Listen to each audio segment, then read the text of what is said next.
All right, so we are back for another deep dive, and this time we're tackling GCSE energetics. Perfect for anyone prepping for that chemistry exam. Yeah, exactly. And, energetics can be a bit tricky. So we've got two really solid revision guides here to help us break it all down. They're great for just a really quick recap. Yeah, they really do a good job of distilling everything down. So let's jump right in. Sounds good. Okay, so first things first, we got to talk about exothermic and endothermic reactions. The classic energetics duo. Right, like you can't talk about energetics without talking about those two. So exothermic reactions, those are the ones where heat is released. Making the surroundings hotter. Exactly like, striking a match. Oh yeah, perfect You example. get that burst of heat and light. Energy being released out into the world. And another example would be like those hand warmers. Oh yeah, those are great. They get nice and toasty because of an exothermic reaction happening inside. Exactly. Now, endothermic reactions, they're kind of the opposite. They absorb heat from their surroundings so things get colder. Like those instant cold packs you use for sports injuries. Yeah, exactly. They get super cold because the reaction inside is absorbing all that heat energy. We're pulling it in. So we've got our reactions releasing or absorbing energy. But how do we actually measure these energy changes? Well, that's where calorimetry comes in. Calorimetry. Yeah. Okay, so can you give us a quick rundown of what that is? Sure, so imagine we have a simple experiment. We're burning some fuel to heat up some water. Okay, makes sense. Calorimetry is all about carefully measuring that temperature change in the water. Gotcha. So we're basically seeing how much the water heats up to figure out how much energy was released by the fuel. Exactly. And the key to these calculations is that formula delta E equals mc delta T. That's the one. I remember that from class. Yeah, it might look a bit intimidating at first, but it's actually pretty straightforward once you break it down. Okay, so delta E, that represents the change in energy, right? Yep, and then M is the mass of the water. Okay, so how much water we're using, Exactly. And then C is the specific heat capacity of water. which is a constant value, right? Yeah, it's always 4.2 joules per gram per degree Celsius. Okay, got to remember that one. Definitely worth memorizing. And then delta T, that's the change in temperature. Right, so how much the temperature of the water went up? So we plug in all those values from our experiment, and boom, we get the energy change. It's like magic, but it's science. I like it. But wait, there's more.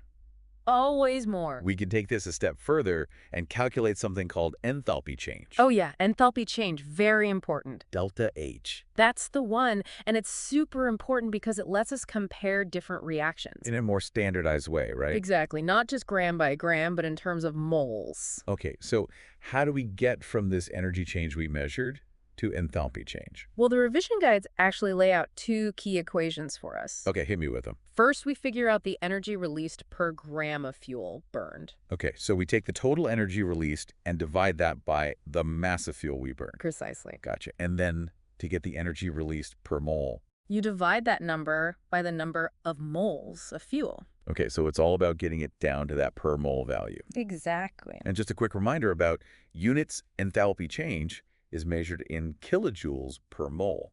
kJ mole. You gotta get those units right. Absolutely, and don't forget about the sign conventions. Oh yeah, those could be tricky.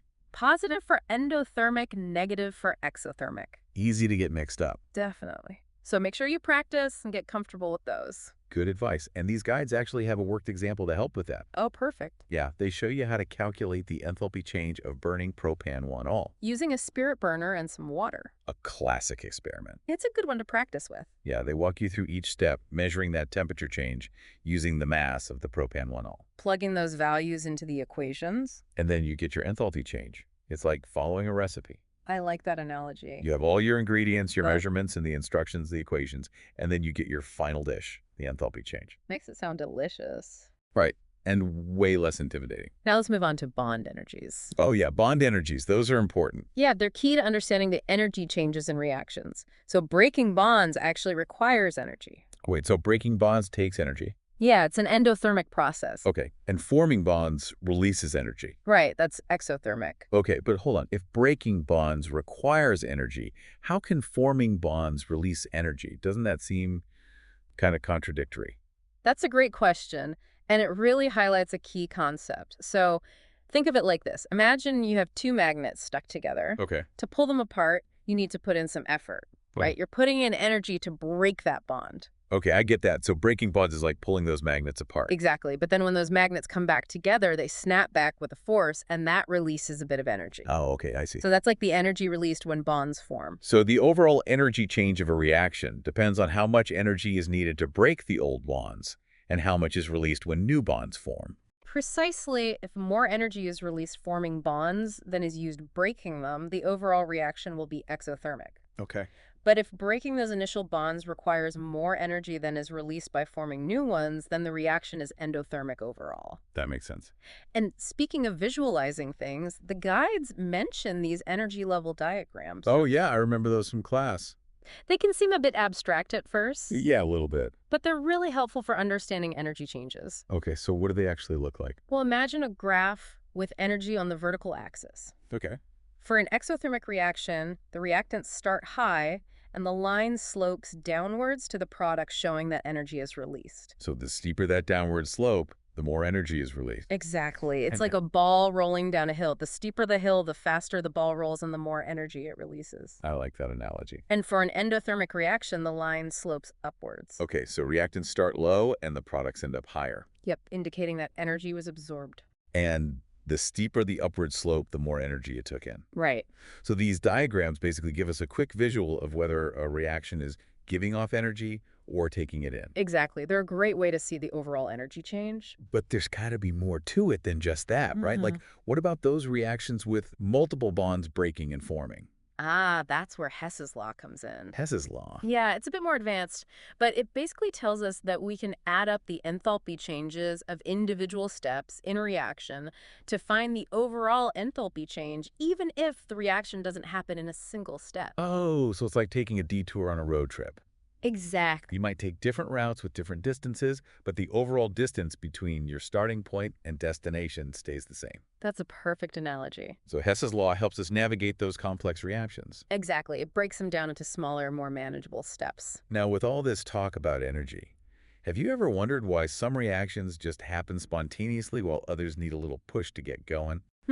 That's a great question, and it all comes down to something called Gibbs free energy. Gibbs free energy. Okay, that sounds a bit intimidating. It can seem that way, but yeah. the basic idea is pretty straightforward. So if a reaction has a negative Gibbs free energy, it means it's spontaneous, it'll happen on its own without any extra energy input.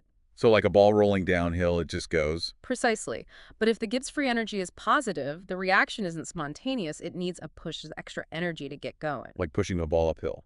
Exactly. You need to put in some effort. Okay, I see. So Gibbs free energy tells us whether a reaction is naturally going to happen or needs some encouragement. Right. And it combines enthalpy change, the heat released or absorbed, with entropy. Entropy. Yeah, which is a measure of disorder or randomness. So it's not just about the heat involved, but also about how messy or organized things get during the reaction. Precisely. Sometimes even if a reaction isn't energetically favorable, like it absorbs heat, it can still be spontaneous if it leads to a huge increase in disorder. Okay, so a reaction can be driven by the need for things to get messier, even if it takes in energy to do so. Exactly. Think about dissolving salt in water. Okay. The salt crystals are very ordered, but when they dissolve, the ions spread out randomly in the water, increasing disorder.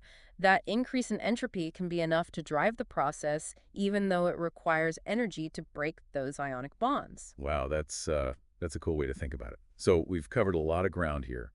Exothermic and endothermic reactions, calorimetry, enthalpy changes, bond energies, energy level diagrams, Hess's law, and even Gibbs free energy. It's amazing how all these concepts are connected, isn't it? Yeah, it really is. They all build on each other to give us this complete picture of how energy flows and influences these reactions. Exactly. And all right, that's it for our deep dive on GCSE energetics. Hope you found it helpful and good luck with your exams. All right,